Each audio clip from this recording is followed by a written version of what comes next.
Pour ne rien rater de nos programmes, n'oubliez pas de vous abonner à nos 2 chaînes YouTube, le Média TV et le Média 24/7, et d'activer la cloche. Bayrou fait ses cartons, Macron essaie de garder la face et le peuple s'apprête à tout bloquer. La rentrée politique de 2025 démarre en fanfare, on fait le point. Bonjour à toutes et à tous et bienvenue dans le récap. On est le 1er septembre, c'est la rentrée et contrairement à François Bayrou, j'ai pris quelques vacances en août. Lui, il est resté à Matignon et le moins qu'on puisse dire, c'est qu'il n'a pas chômé. À la mi-juillet, en catimini, pendant que les Français cuisaient sous la canicule, le Premier ministre a sorti de son chapeau un grand plan austéritaire pour économiser 40 milliards d'euros en 2026. Une coupe bien dégagée derrière les oreilles pour tous les budgets de l'État, sauf les armées parce que c'est bientôt la guerre, avec une attention particulière portée sur les pauvres et les précaires comme toujours. Vous comprenez, la France croule sous la dette, il faut faire des efforts, renoncer aux acquis sociaux, aux services publics et même aux jours fériés. Sauf que la pilule n'est pas passée. Les oppositions, les syndicats et les Français n'en veulent pas. Les premiers ont recommencé à parler de censure, les seconds ont envisagé des grèves et les derniers ont carrément décidé d'une date pour tout bloquer le 10 septembre. Bref, pile de quoi foutre en l'air les congés d'été d'un chef de gouvernement. Et autant vous dire qu'il l'a en travers de la gorge, vu le nombre de fois où il le répète en interview. Les Français doivent trimer pour gagner moins et sans râler. Pas lui. Faut dire qu'il n'est pas connu pour être un travailleur acharné. Depuis sa nomination en décembre, son plus grand exploit, c'est son bilan carbone avec le nombre de vols qu'il cumule entre Paris et Pau. Enfermé à Matignon comme un moine dans son cloître, Bayrou a rongé son frein et surtout il a fait le point. Échec du conclave, échec de la méthode Bayrou. Et tout ça, à la veille des municipales, à peine 2 ans de la présidentielle, il y a de quoi déprimer, même sous les ors de la République. Alors Bayrou a tenté de se réinventer, de faire œuvre de pédagogie pour défendre son budget sur Internet. Extrait. Entre les efforts qu'on choisit et les sacrifices qu'on subit, c'est là qu'est aujourd'hui la question qui va se poser à chacun des Français. Et c'est pourquoi je voudrais, pendant les semaines qui viennent, échanger avec vous sur ce sujet, partager avec vous ce qu'on appelle les contraintes, c'est-à-dire la nécessité qui est devant nous, qui pèse sur nos épaules et que nous ne pouvons pas mettre de côté. Tous les responsables partent en vacances, bien méritées, ce que je ne ferai pas. Parce que les jours que nous allons vivre pendant ces semaines du mois d'août et du début du mois de septembre, ces jours sont absolument cruciaux. C'est le moment où tout va se jouer. Quand je vous disais qu'il répète partout qu'il n'a pas pris de vacances, alors au cas où vous vous demandiez l'extrait que vous venez de voir, ce n'est pas un montage, ce sont les premières secondes de la première vidéo que Bayrou a mis en ligne. Et il y en a eu 8 au total, et pas besoin de préciser que ça aussi, ça a flop. Un peu comme tout ce qu'il entreprend finalement. Au bout du compte, le 25 août, François Bayrou a pris tout le monde de court en annonçant un vote de confiance du Parlement le 8 septembre avant l'examen du budget. Se recentrer sur la question essentielle, voilà la clarification. Et cette clarification, pour moi, elle est urgente.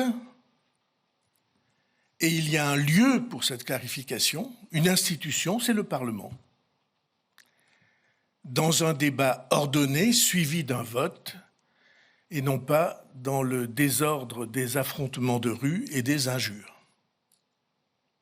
C'est la raison pour laquelle j'ai demandé au président de la République qu'il a accepté de convoquer le Parlement en session extraordinaire le lundi 8 septembre, dans 15 jours. Empêtré dans son budget austéritaire inacceptable, voyant arriver à grands pas un mouvement social aux airs de retour des Gilets jaunes et la censure se profiler, Bayrou a tenté un ultime coup de poker, le vote de confiance, celui qu'il a soigneusement évité de solliciter à son arrivée à la tête du gouvernement, comme le veut pourtant la tradition. Pas question de se faire éjecter par les députés comme Barnier ou d'attendre que Macron lui coupe la tête. Lui veut sortir par la grande porte. Alors il prend le pays à témoin et en appelle à la responsabilité des responsables politiques. La première étape est qu'on se mette d'accord sur la gravité de la situation et sur l'urgence. S'il n'y a pas cet accord minimal, ça ne sert à rien, on n'y arrivera pas, a-t-il déclaré. Ce sera donc lui ou le chaos, rien que ça. Derrière ces manigances politiques, François Bayrou veut surtout garder la face. À 74 ans, il ne compte pas prendre sa retraite. Depuis 40 ans, le Béarnais s'échine à exister en politique. Maire, président de conseil général, député, président de parti, plusieurs fois ministre et candidat à l'élection présidentielle, sa carrière est longue comme le bras. D'ailleurs, à ce jour, bien que chef de gouvernement, il est également toujours maire de Pau, président de la communauté d'agglomération et président du MoDem. Un véritable recordman du multitâche, ou du moins du cumul des titres. À quelques mois des municipales et de la prochaine présidentielle, ce n'est pas le moment de quitter Matignon la tête basse à la manière de Barnier. Sauf que ce vote de confiance ressemble plutôt à une démission déguisée. Il ferme la porte avant que Macron ou les députés ne la claquent pour lui.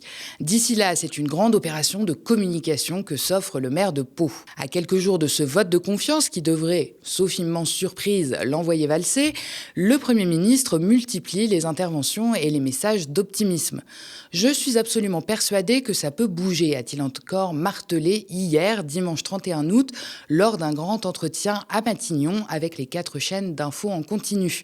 Méthode Coué ou simple espoir, lui seul le sait, toujours est-il qu'il semble le seul à y croire. À peine avait-il annoncé le vote de confiance que les oppositions, notamment la gauche et le RN, se sont précipitées pour dire qu'elles ne lui accorderaient pas. Ce lundi, le Premier ministre tente pourtant de faire changer la donne en entamant des consultations avec les différents partis politiques. Les écologistes et les insoumis ont poliment décliné l'invitation, jugeant inutile de participer à ce qu'ils considèrent comme une opération de sauvetage, pour reprendre les mots de Manuel Bompard de la France Insoumise. Et à écouter Marine Tondelier juste après l'interview de François Bayrou, il y avait peu de chances qu'elle change d'avis. Moi, franchement, je suis extrêmement choquée par tout ce que je viens d'entendre. Déjà, je pense que quand on n'a rien à dire, on ne va pas faire un journal télévisé pour faire perdre du temps à tout le monde. Et les moindres trucs qui voulaient dire quelque chose qu'il a dit, c'était quand même très déroutant. Enfin, quand il explique qu'il n'a pas pu nous parler parce qu'on était en vacances, je pense que vous, journalistes politiques, vous avez suivi la rentrée politique des Verts qui avait lieu toute la semaine dernière. On était à Strasbourg, donc je n'étais absolument pas en vacances. Et tout ça n'a aucun sens. Je retiens quand même qu'il nous explique qu'on serait à bord d'un bateau dont la coque serait percée et que les partis diraient « tout va bien Simone ».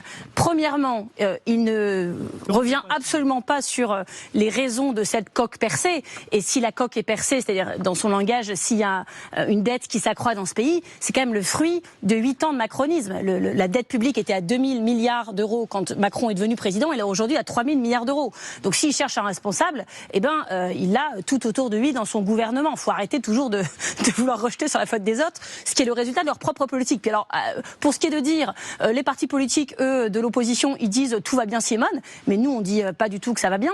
On est très inquiets, et pas que sur le plan budgétaire. On est inquiet sur le plan budgétaire, on est inquiet sur le plan de la justice sociale, on est inquiet sur le plan environnemental, et on est inquiet sur le plan politique et institutionnel. Mais Madame Tondelier, pardon, Madame, s'il vous plaît. Grave de l'histoire nous dire soit c'est moi, soit c'est le chaos, il n'y a pas d'autre méthode. Franchement, on se demande pourquoi il nous invite à discuter. S'il n'y a pas d'autre méthode, et si c'est lui ou le chaos, et si on n'a juste rien compris. S'il vous plaît. Dans le reste de la gauche, les communistes ont répondu présent à l'invitation à Matignon ce lundi, et les socialistes aussi. Eux s'y rendront jeudi par simple politesse républicaine, je cite Olivier Faure, le premier secrétaire du PS. Alors pour les socialistes, la décision est, je cite, irrévocable. Ils ne voteront pas la confiance le 8 septembre prochain.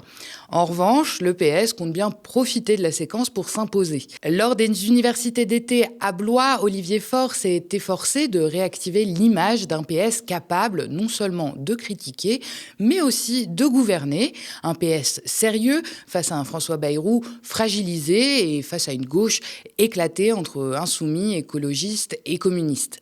Il a appelé Emmanuel Macron à nommer un Premier ministre de gauche en déclarant « Nous sommes prêts à être les suivants ». Que ce soit lui ou un autre, la règle est claire, si un socialiste est appelé, il doit y aller. Olivier Faure et ses troupes ont d'ailleurs dégainé leur contre-budget, 2 fois moins de coupes, plus de recettes grâce à une taxe sur les très hauts revenus. Pas du Robin des Bois, assure Faure, mais de quoi montrer que le PS reste un parti de gouvernement.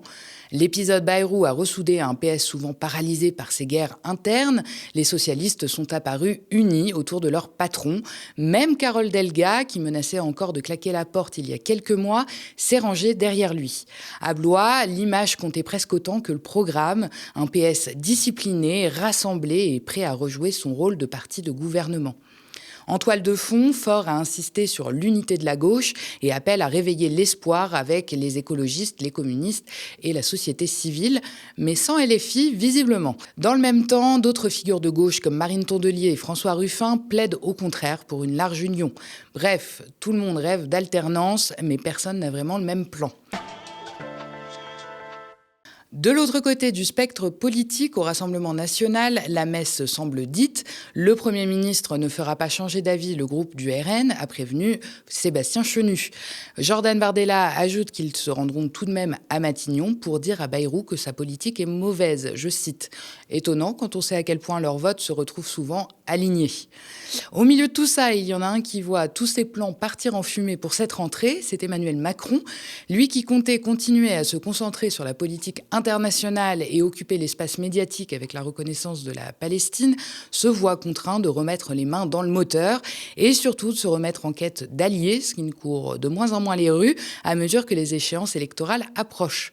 En un an, 2 premiers ministres ont déjà sauté et le chef de l'État risque de se retrouver le 9 septembre, exactement là où il était au lendemain de sa dissolution ratée, seul en première ligne, cible de tirs croisés de toutes les oppositions, avec toujours la même équation impossible à résoudre, gouverner sans majorité pendant encore 2 ans, un pays au bord de l'asphyxie financière sur fond de tensions internationales.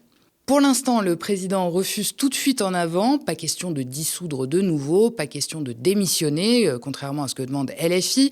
Il assure qu'il ira jusqu'en 2027 et entend se poser en dernier rempart contre le chaos. Mais sa posture de garant de la stabilité sonne de plus en plus creux. Même dans son camp, l'idée d'une dissolution refait surface. Édouard Philippe la juge déjà inévitable. Dans ce climat, le Rassemblement national se frotte les mains. Jordan Bardella réclame des législatives et accuse Macron et Bayrou d'être les vrais facteurs d'instabilité, je le cite. Avec une gauche fragmentée, un front républicain en miettes et une assemblée promise au morcellement, l'extrême droite croit son heure venue. Bayrou s'en va, mais le problème reste entier. Son départ n'est qu'un épisode de plus dans une série qui dure depuis plus d'1 an. La vérité, c'est que la crise n'a pas commencé avec lui, elle vient de plus haut, du choix d'Emmanuel Macron en juillet 2024 de refuser de respecter les urnes. Au lendemain des législatives, quand la gauche était en position d'entrer à Matignon, le président a préféré tordre la règle du jeu plutôt que d'accepter l'alternance. Depuis, tout est bancal, une assemblée sans majorité, des gouvernements condamnés à l'échec et un pays qui tourne à vide. En réalité, Bayrou peut plier bagage, Bardella fanfaronné et fort rêvé de Matignon. Le nœud de la crise reste intact. Emmanuel Macron, plus isolé que jamais, est devenu le véritable obstacle à la stabilité politique en France. Tant qu'il s'accrochera à ce rôle de rempart imaginaire, la France restera coincée dans une impasse. On passe à l'actualité internationale. Dimanche, le Washington Post a dévoilé un document confidentiel qui détaille le projet des États-Unis pour l'après-guerre à Gaza. Selon ce document de 38 pages, toute la population de l'enclave, près de 2 millions de personnes, pourrait être déplacée volontairement vers d'autres pays ou des zones sécurisées à l'intérieur du territoire pendant la reconstruction. Les habitants acceptant de partir recevraient $5 000, 1 an de nourriture et 4 ans de loyer, tandis que les propriétaires pourraient échanger leurs biens contre des jetons numériques pour s'installer ailleurs ou dans de nouvelles villes intelligentes financées par des investissements publics et privés. Pendant 10 ans, Gaza serait placée sous administration américaine avant de revenir à une entité palestinienne réformée et déradicalisée, je cite, « Des usines de voitures électriques, des centres de données et des hôtels y seraient construits. » Une vision qui n'est pas sans rappeler l'idée de Riviera du Moyen-Orient, lancée par Donald Trump en février. Souvenez-vous, la vidéo générée par intelligence artificielle qu'il avait produite et qui avait scandalisé les réseaux sociaux.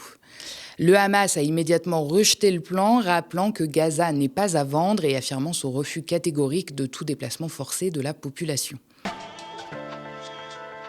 International encore, ce dimanche, l'avion de la présidente de la Commission européenne, Ursula von der Leyen, a été victime d'un brouillage GPS. Elle survolait la Bulgarie à l'occasion de sa tournée des pays frontaliers ou situés non loin de la Biélorussie et de la Russie pour faire part de la pleine solidarité de l'UE à leur égard. La Commission européenne soupçonne la Russie d'être responsable de cet acte. Selon les autorités bulgares, des cas de brouillage GPS sur leur territoire se sont multipliés depuis février 2020. 2022. Les incidents de ce type ont en effet considérablement augmenté, notamment dans la région de la mer Baltique, depuis que le président russe Vladimir Poutine a lancé une invasion à grande échelle de l'Ukraine en 2022, affectant la navigation aérienne et maritime.